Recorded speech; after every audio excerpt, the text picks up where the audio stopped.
بسم اللہ الرحمن الرحیم۔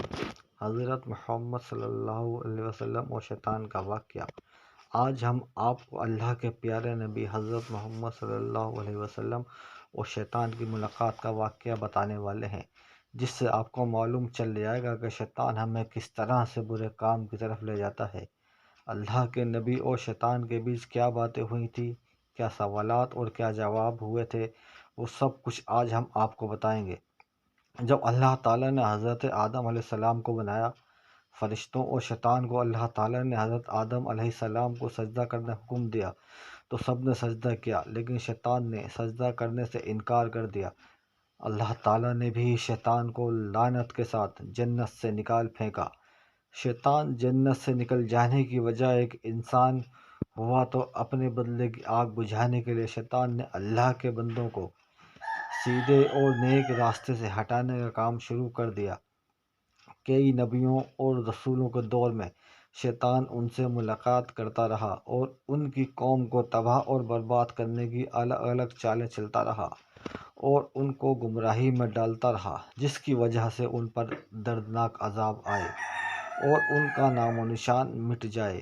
ایک مرتبہ جب حضرت موسیٰ علیہ السلام نے شیطان کی ملاقات ہوئی تو شیطان نے حضرت موسیٰ علیہ السلام سے کہا، اے موسیٰ، اللہ تعالیٰ نے آپ کو اپنے رسالت کے لیے اپنا نبی بنا کر آپ کو دنیا میں بھیجا ہے اور آپ اللہ تعالیٰ سے باتیں بھی کیا کرتے ہیں۔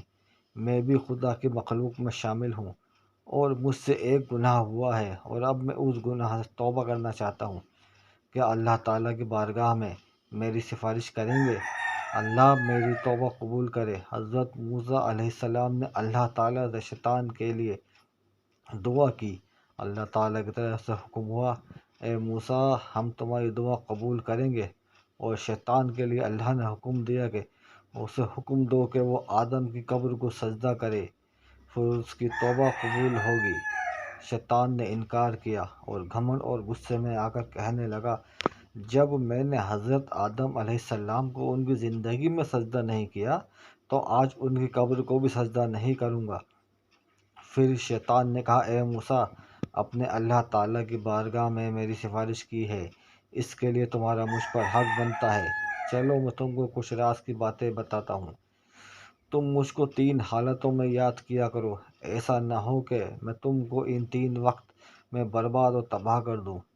ایک تو غصے کے وقت مجھے یاد کیا کرو، کیونکہ میرا فتنہ تمہارے دل میں ہے اور میں تمہاری رگوں میں، تمہارے پشت میں خون کی طرح دوڑتا ہوں۔ دوسرا، نیک کام کے وقت مجھے یاد کیا کرو، کیونکہ میں انسان کے پاس اس وقت جاتا ہوں جب وہ کوئی نیک عمل کر رہا ہوتا ہے اور کام کرنے سے روکتا ہوں۔ تیسرا، غیر عورت کے پاس بیٹھنے سے بچو، کیونکہ میں اس وقت سب سے زیادہ وسوسے انسان کے دل میں ڈالتا ہوں جب وہ کسی غیر محرم کے ساتھ ہوتا ہے۔ حضرت ابن عباس رضی اللہ تعالی عنہ فرماتے ہیں، حضرت محمد صلی اللہ علیہ وسلم مسجد سے باہر نکلے تو وہاں شیطان کھڑا ہوا تھا۔ آپ صلی اللہ علیہ وسلم نے شیطان سے پوچھا، کس چیز نے تجھے مسجد کے قریب لایا ہے؟ شیطان نے کہا، اے اللہ کے نبی، مجھے اللہ تعالیٰ نے آپ کی خدمت میں حاضر ہونے کا حکم دیا ہے۔ آپ صلی اللہ علیہ وسلم نے فرمایا، اللہ تعالیٰ نے تجھے میرے یہاں کیوں بھیجا ہے؟ شیطان نے کہا، آپ مجھ سے کچھ سوال پوچھیں۔ حضرت ابن عباس رضی اللہ تعالیٰ عنہ فرماتے ہیں، پہلے آپ صلی اللہ علیہ وسلم نے نماز کے متعلق پوچھا، اے شیطان، میری امت کو نماز جماعت کے ساتھ پڑھنے سے کیوں روکتا ہے؟ شیطان نے عرض کیا، حضور، جس وقت آپ کا کوئی امتی جماعت کے ساتھ نماز پڑھنے کے لیے گھر سے باہر نکلتا ہے تو مجھے ایک بیماری گھیر لیتی ہے، جب تک وہ واپس نہیں ہوتا میں اسی بیماری میں پریشان رہتا ہوں۔ پھر آپ صلی اللہ علیہ وسلم نے پوچھا، تو ان کو علم حاصل کرنے اور دعا مانگنے سے کیوں روکتا ہے؟ شیطان نے عرض کیا، جب کوئی شخص اپنے رب سے فریاد کرتا ہے تو میں اس وقت اندھا اور بہرا ہو جاتا ہوں۔ مجھے اس وقت شفا سکون ملتا ہے جب وہ دعا مانگ کر کسی دوسرے کام میں لگ جاتا ہے۔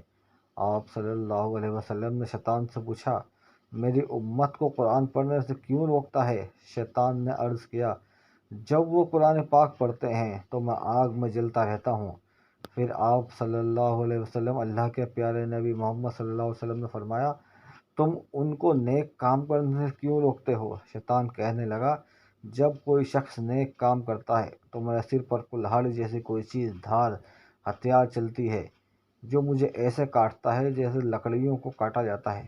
شیطان انسان کا بہت بڑا دشمن ہے۔ ہماری کوئی نیکی اور کوئی خوشی شیطان کو بالکل نہیں پسند ہوتی۔ شیطان تو چاہتا ہے جیسے اسے حضرت آدم علیہ السلام کی وجہ سے جنت سے نکالا گیا تھا، اسی طرح حضرت آدم علیہ السلام کی اولاد کو بھی جنت میں جانے کا موقع نہ ملے اور یہ جہنم میں ڈال دیا جائے۔ جس طرح شیطان اور اس کی اولاد کو جہنم میں ڈال دیا جائے گا، اس لیے شیطان لاکھ کوشش کرتا ہے کہ انسان کو صحیح راستے سے بھٹکا دے، برے کام کی طرف اسے لے جائے، شراب، جوا، چوری، زنا اور دوسرے گندے کاموں میں اس کا دھیان لے جائے اور اس کی آخرت کو برباد کر دے۔